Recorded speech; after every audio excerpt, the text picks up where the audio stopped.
So all Gooners seen loads of meltdowns on the socials about the disaster, about our season ending, mostly about all the players who are not available to us. So I've just been thinking about the players that are available to us. And obviously the best place to start is the back, where we aren't quite so catastrophically hamstrung. And I would say, for me, David Raya is the best goalie in our league. I think Sells has had an amazing season. I think Allison has been a top goalie for a very, very long time. But for me, considering what he does as an extra player, what he does in build-up, his calmness on the ball, his passing, his amazing ability to get up and make second saves, reaction save making, I put Raya at number one. Everyone knows we've got the best centre-back partnership, in my opinion, in world football. I think I put it ahead of Van Dijk and anyone, but because Van Dijk is the one. Konate is a player who's learning and developing and has all the physical attributes. I still think he's not quite at the level, and as a partnership, they're definitely not at a level of R2. Forest have been a good counter-attacking team. I like Murillo, like Milinkovic, but R2 are the best two.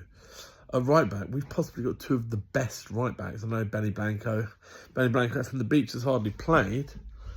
I guess if I was doing a team of the year, I would probably right now put Ola Aina in there. Unbelievable pace. But I don't think Trent's had his very, very best season. Obviously, looks to be on his way out, but still has been a rotation option with Conor Bradley. It feels like I'm only talking about Liverpool and Forest, but not being that much greatness. Malagusto, I don't know, Tete. Not the strongest cohort of right backs around. So I was making a vid. I think that we've got a breakthrough superstar left back in Miles Lewis-Skelly, who I expect to see in the next England squad. I think we're going to see more and more minutes of Calafiori. Hopefully, we're going to need to rotate with the games coming up. Our midfield is as the strength of anyone else. He's probably had his best season as an Arsenal player. Declan Rice looks every penny the £100 million player now that he's getting his fitness back. So this season, Odegaard hasn't been at his peak level, but let's be realistic. His upside, his peak is Ballon d'Or levels. Now, as we get to the front line, obviously that's where we're short of options. But I think that Nwaneri has the potential to literally be a world-class player. I think it's easy to underrate Trossard. People forget how spectacular he was last season. And just in the last few weeks, he's beginning to push on. Now, Marino came in, got injured straight away, but he has got all of the attributes to be able to do that job.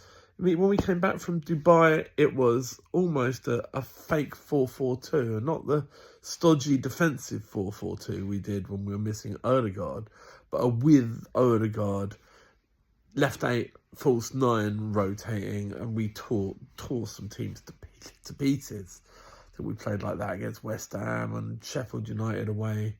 Burnley was possibly slightly different, but destroyed them. A lot of those games we had Jorginho playing. He hasn't played so much this season, which enabled Rice to bomb on. When we've had our big, strong midfielders all playing and pushing on, has actually not been the best games we've had this season. I mean, we drew in Bergamo against Atalanta, a decent result, but not an amazing performance. And then played that kind of hard-hitting, heavy midfield. Almost went toe-to-toe. Hertzler and Iraola both sort of like to play this Klopp-esque heavy ball, and arguably failed in both those games. But I think it won't be that. It won't be the hard pressing. Once you put Odegaard coming back to fitness into that, it's transformative as a string pulling conductor in amongst those hard-running big lads. Raheem. Now, if the positive spin on Raheem is he's not being relied on. He's not been the player that people look to, and I don't know if that's psychologically been great for him.